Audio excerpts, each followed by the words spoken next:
Welcome back, everybody, to the Intel Extreme Masters Toronto American Qualifier, where we are getting ready for our second round matchup, and we're going to follow the journey of MajOr so far, as MajOr is going to go up against one of the guys that I think a lot of people at home and a lot of Canadians are hoping that will qualify for IEM, and that is, of course, HuK. Should be a good series, Nate. HuK versus MajOr, a little bit of a classic as well.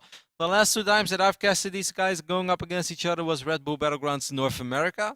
Back then, MajOr kind of bopped HuK.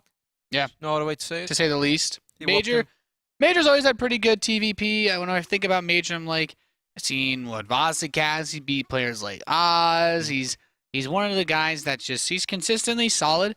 And when I think about reasons why MajOr loses, it's usually just he just plays someone that's so ridiculously good that they outplay him. Like MajOr doesn't make a crazy amount of mistakes.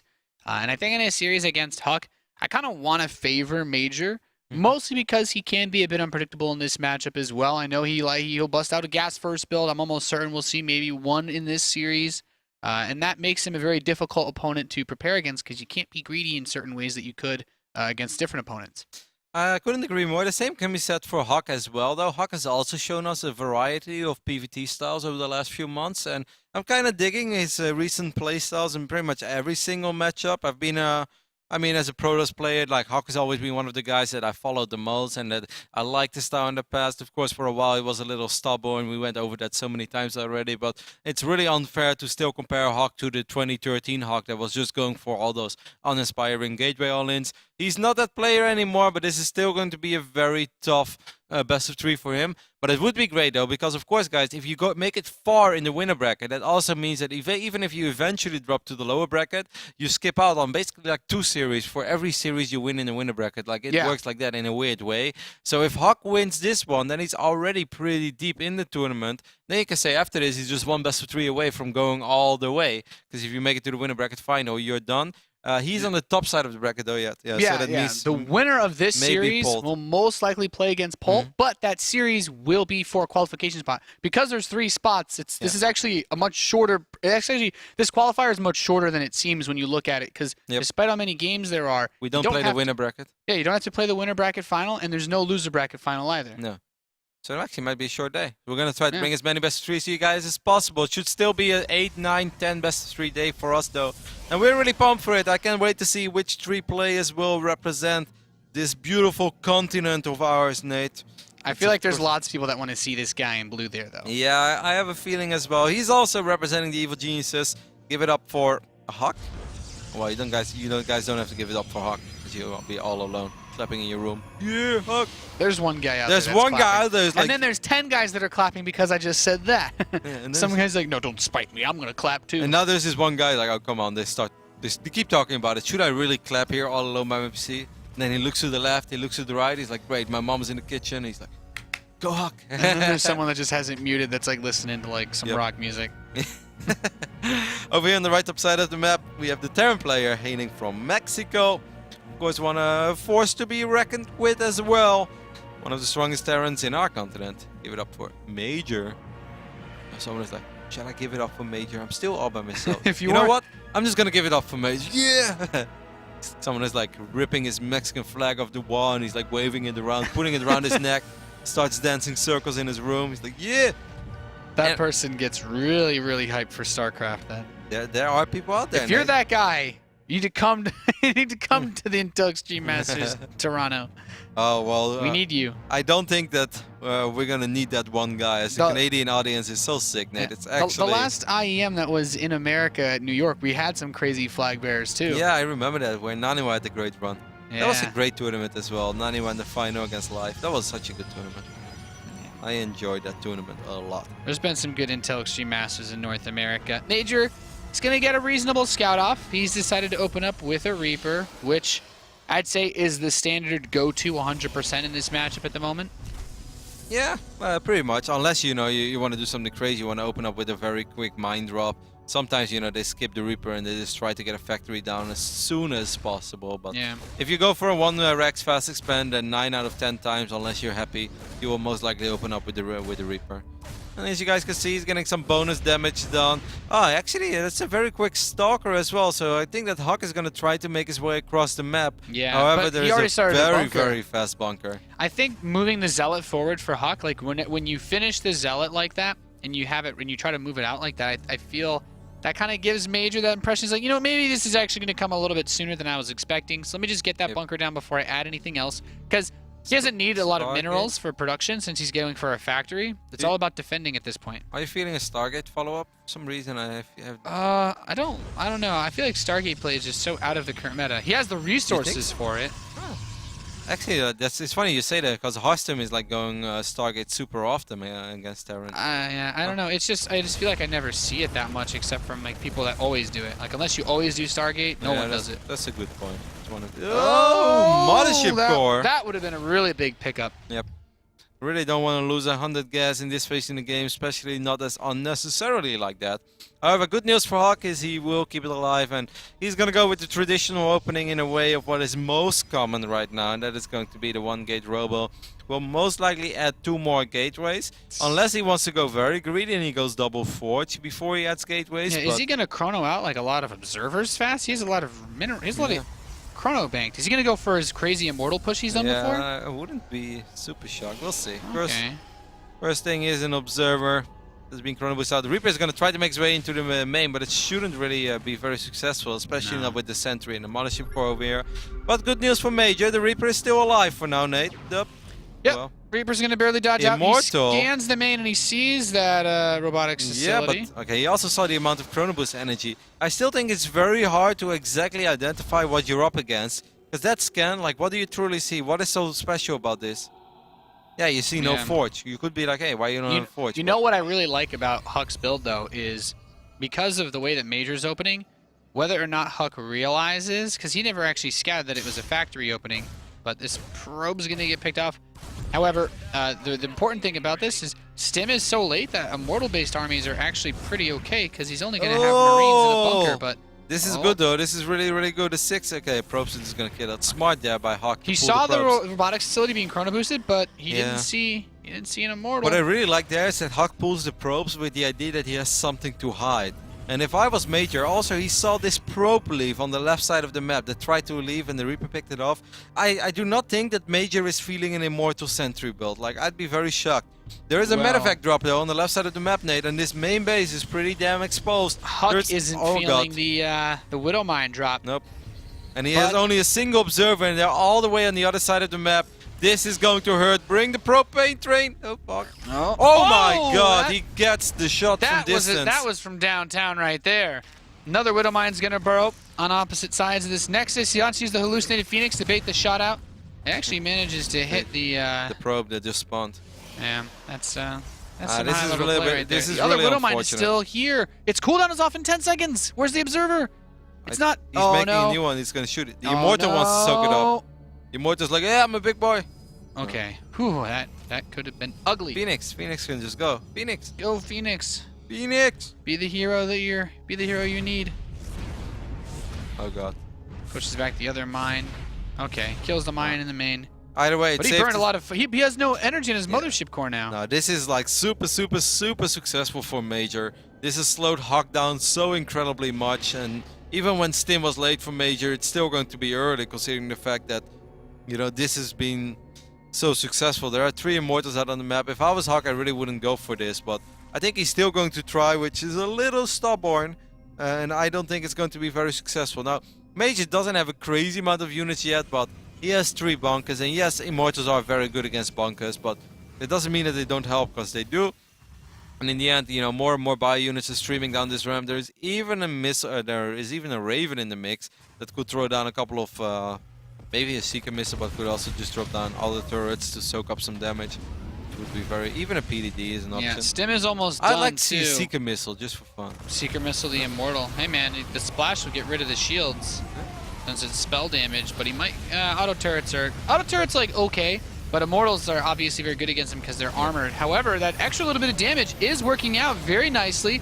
He can kill the Observer because he has the Raven, and with Stim, Immortals, they don't stand a chance against Marines. Not when they are this exposed. Second Immortal is going to fall, and the last Immortal is going to fall as well. HuK knows that it's pretty much impossible to come back from this position, and he is going to GG out. And MajOr and his mines have been on the money today, Nate. He has built mines 3 games. All 3 games he got massive game-winning shots off, either against the Bailings of Soppy or against the drones of Soppy, and now against the probes of HuK as well. Getting the shot from downtown, like you said, just picked up an easy victory there. Yeah. Just a single observer for HuK on the map, and that observer was all the way on the right top side in the main base of MajOr. Well, if on that moment 2 mines are being dropped in your main, it's pretty much curtains. That has to be frustrating for HuK though, because he's like, he sees it coming in. It's like, I'm gonna pull my probes, pull them away, and then just everything's dead. And that just 5 kills like that is that's all you really need from that build. Let alone the extra probe he got here and there. Let alone all the photon overcharge energy that was expended. Because if you bring some Mothership Core over, he can't even time warp or anything like that. Like he just doesn't have the most. If that one mine burrows in the mineral line and the observer is so far out of position and you're actually going for a timing attack, because that's what it was. This was the type of build where I don't think it really mattered what MajOr was doing. HuK had his point strat. He's like, all right, I'm going to go for an Immortal Sentry, all in between brackets, or at least a very big push. Try to kill as many things in the natural as possible. If you get delayed that much, if that single Widow Mine burrows in your mineral line, it's pretty much curtain. Your entire push will fail. Suddenly, the Terran has so much more time to prepare. He has so many more units. You lose so much time. And a minute between an attack, an attack like that, if it hits on the 9 or 10 minute, is so huge. It's like absolutely phenomenal. Absolutely incredible how much of a difference a minute can make for a Terran player. You're right though. Even if he doesn't kill probes, getting the Widow Mine in the mineral line, forcing the observer back, or the production of a new observer, keeping the army in HuK space, has a really big impact because it also, as you mentioned, allows MajOr to have more time to prepare. He had 3 bunkers ready. He had his stim. If that hits a minute earlier, he doesn't have stim. That Raven doesn't have as much energy. Maybe I think the bunkers were early, but he doesn't have as much. And above all, HuK has way more. Yeah. Like HuK has more offensive weapons. He actually has Zealous to tank the damage as well. HuK didn't have to make that second observer. It's going to hit quicker. It's going to hit harder. It would have been a completely different game if MajOr wouldn't have gone for that mine drop. But so far, from this point on, Nate, when I see Widow Mines on production tab, I'm starting to feel pretty good about MajOr, as he's currently up 1-0 against this, I would almost say Canadian hope on the right top side of the map of Nimbus. Of course, representing the EG. Evil Geniuses. He is HuK. Lauranger. Chris. On Twitter. You guys can follow him. Lauranger Chris. Yep. He's a funny guy. And over here on the right bottom side of Nimbus, we have the Terran player hailing from Mexico, representing Root. He is, of course, MajOr. MajOr's Twitter account, I believe, is just Root MajOr. It could also be Root_MajOr. Give these boys a follow. Send them your tweets, send them your love, and let them know that you're digging the Widow Mine playing of MajOr so far. Of course, you guys send MajOr a tweet saying, "I love your Widow Mine play." Send HuK a tweet with a GIF of that Widow Mine blowing up his probes. No, Nathan. No. Trust me, guys, don't do that. That's like one of the last things you want to see as a Brothers player. It's painful. It really is. Yeah. Of course, you guys keep hashtagging IEM. We like reading your tweets in between the games. During the break, I've been making sure in case anyone says something real funny or interesting. Funnier than me, at least. Not too hard to do. Just keep throwing those tweets at us. We have a small update for you guys as well. Xenocider has actually defeated Illusion in his first best of 3 of the day. So that means that he is going to move on, and now you can try his TvT luck against Polt. Of course, Polt, perhaps the biggest name, or at least, the most accomplished player in this tournament. Easily. Yeah, he won an incredible amount of tournaments around the world and pretty much every single continent as well. So that's going to be very difficult for Xeno, but, nothing to lose, everything to win. And he's a pretty young and reckless guy, so, maybe, just maybe, Nate. That would be the upset of all upsets, though. And I think a lot of guys I agree. in the loser bracket are going to be very sad. It's one of those moments where on one hand you're pretty happy for Xenocider that he gets such a good victory, and on the other hand you're really sad because they're like, hey, I have to make it through the loser bracket, and now you put Polt in the loser bracket. Yeah, that's not fun. I also got an update. HuK is currently playing against Scarlet as well, on the lower side of the bracket. That's such a good series. With a little bit of luck, guys, we might just be able to jump into game number 2 or 3 of Scarlet versus PuK. because I actually think that's going to be one of the best PvZs that we will have in this tournament. Maybe even the best PvZ, even though like HuK Violet is, in my opinion, really turning into a classic rivalry already. Yeah, HuK and PuK have played versus Violet a Yeah, lot. I know. I mean, it's just what happens, right? There are a lot of North American regional lock tournaments to compete in lately. This Reaper from MajOr is going to be interesting. We haven't really spoken about the build order yet, but a Nexus first on Nimbus is not too crazy. However, the last thing you want to see is a Reaper in your base even before the Zealot is out, and even just the Zealot is not going to cut it. So this is going to be very tricky. It's okay for HuK to lose a probe or two. I would like to keep it at 2. If I'm going Nexus first, Nate, I really don't want to lose more than 2 probes against the Reaper. Yeah, I think as a Terran, if you can kill 3 to 4, that's when you're really hitting that sweet spot. And he's still only on just a single kill. There's 2. So any additional kills from right now, this is where MajOr is now going to build a lead. 3. Oh, okay, 3rd kill. I'd say at this point, MajOr's got what he came for, but if he gets a 4th, that's just the icing on the cake.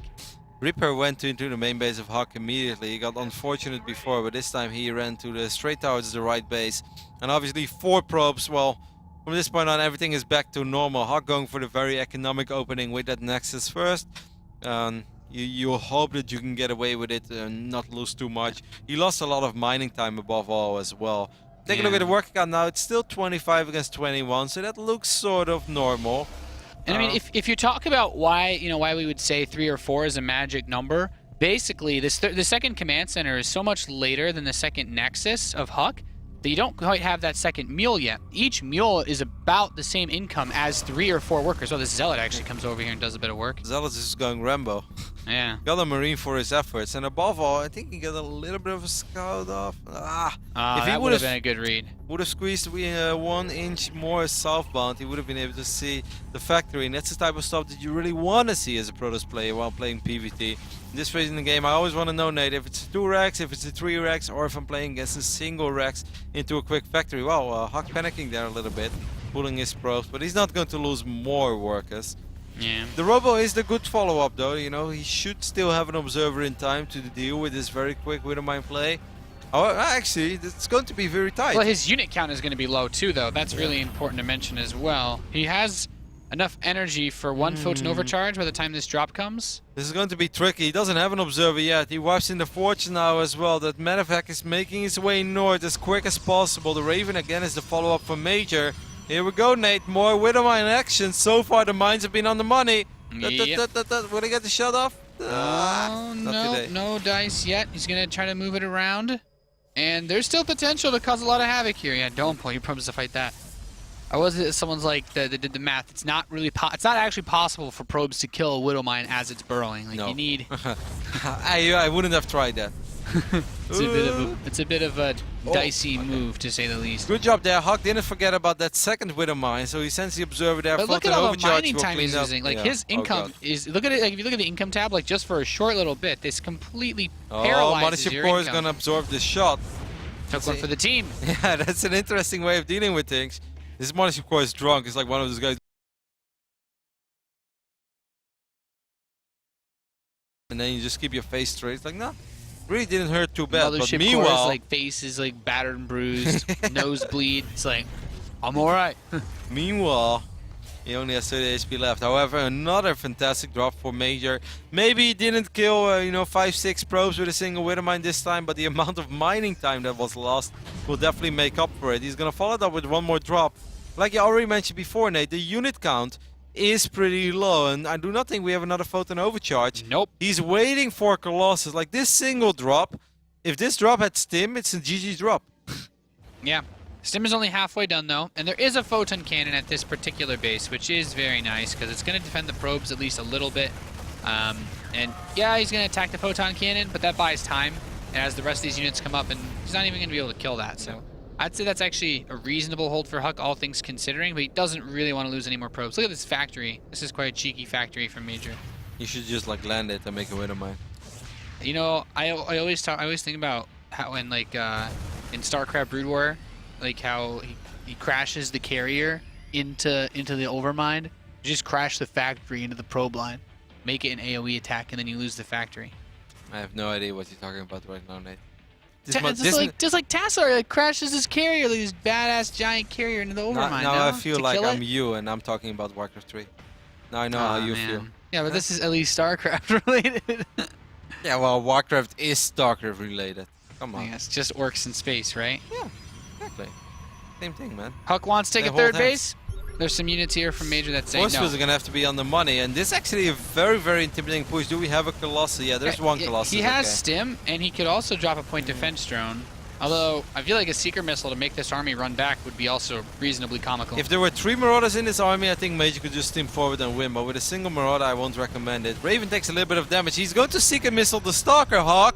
HuK? Ooh. Okay. Man, outrunning a Seeker Missile with a slow Stalker. That was almost awesome. He has another Seeker Missile ready, but you want to cast Stim is it. ready as well. You want to cast Seeker as close as you can. Okay, there it is on another Stalker, and this army is actually quite clumped. Okay, Seeker Missile will not detonate, but he's still delaying the third base. Almost actually deep power. Wow, that pylon he almost killed. Oh my god. Yeesh. He needs a tasteless pylon. This Artosis pylon really needs a tasteless pylon. Yeah, he needs a wingman right there. Shields on the way for HuK. Now he cancels it. So he's on double fort. He was upgrading shields for a little bit. Vikings are on the way. Above all, HuK is still on 2 bases. Needless to say, guys, this game is a little bit of a disaster for HuK, and it's very well shown in the supply count here. 93 against 122. That's just not normal. Is it possible for HuK to win? Well, yes, if Major somehow messes up, starts focusing a Colossus that he can't kill, and the other Colossus does a lot of work, but this is going to be extremely, extremely difficult. There are a lot of medeffects in the way. He is very marine heavy though, so these Colossus could have a field day, but there are so many bio units that it may not even matter. Yeah, he's just spread so well. In the Vikings here too, he's just going to step right up. First Colossus dead. Zealot Warp-ins are nice, but these Stalkers are nowhere near where they need to be to help defend against Major this. looked good this game as well. HuK is just going to get knocked down straight away with a 2-0 here. This is just simply too many bio units to stop. Not even a Nexus cannon is going to kill this many Marines and Marauders. It's not happening. Not today, not tomorrow. And these probes are coming off to fight. But I tell you what, Roddy, probes ain't going to kill Marines.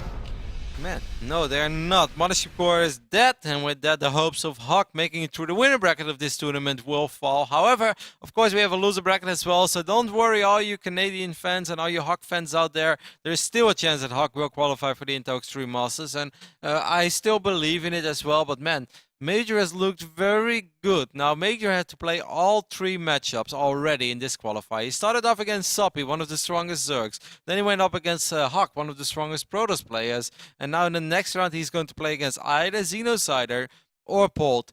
If Major wins that series, and we've seen him play a couple of like mind-blowingly close series against Polt, where we even thought at points that he had it. If Major wins that, then this is an absolutely phenomenal qualifier run by him. Because, of course, if Major wins the next round, guys, that means that he's already qualified. Because then he's top 2, then he's in the winner bracket final, and that's it. That's all that Major has to do. Yeah. Now, before we're going to get ready for our next series, I would love to, see if we can jump into PUC vs Scarlet. But I'd also love to tell you guys that we have a couple of community streams as well, as there are a lot of games being broadcasted at the same time, and we want to try to make sure that you guys can watch your favorite player. So I believe Cheesehead Logic is streaming again in Russian, so if you guys speak Russian. Of course, Base Trade TV is here. Big shout out to Rifkin for always holding down the fort. He's a boss. He is. And I think we have one more, actually. I have to just double check my sources now real quick. Man. Draconis? Draconis. Okay. Okay. Well, Thank you. PUC and Scarlet are still currently in games, so I don't know if we can jump in straight ahead. I know we do have an updated bracket of the overall tournament so far with all the results that we've had today in it. We had a couple of no-shows. Apparently, Bales actually did not show, so Bales and QXC forfeited out. So Saravati, we saw, lost to Violet. Violet awaits the winner of Scarlet versus PUC. And Polt defeated EJK. We saw that Xenocider defeated Illusion. So the winner between Polt and Xenocider, and as much as I love Xenocider, talk to him about Terran stuff all the time, Terran brothers, I'm a little bit worried for him versus Polt. I'm worried too, but it is possible, There are a couple of silly TvT openings out there, and you, Nate, as a dirty Widowmine, Hellion, Medevac, slow Marine pusher, will know all about that. There are a couple of openings out there that could definitely give him the edge and maybe, somehow squeeze in a tricky victory. Would be awesome to see Xeno go up against Major for a slot, but of course, like you said, Polt is the favorite on paper. So far, I'm really impressed with Major. He defeated 2 of the best players in North America of their respective races, and he made it look easy. Like those were not the best of threes that I expected, Nate. Yeah, there was it was a pretty clear victory for him. And we can take a look at the lower bracket. We can see that Select actually took out Bales in the lower bracket. Fog eliminated QXC, which I think some people maybe not expected. Fog is a very strong player. I know he likes his Roach Hydra. I know lots of Terran players. They don't like those early Roach builds. Did they play, or was it a walkover win as well? Because QXC, it was a walkover. Okay, it was a walkover. All right. So before you know it, QXC is getting claimed on Twitter like, how did you lose 2-0 against Fog? However, this means that Fog will move on, and he's going to play against one of the losers of our previous series. Could actually be HuK, because HuK was on the other side of the bracket. So theoretically, that's possible.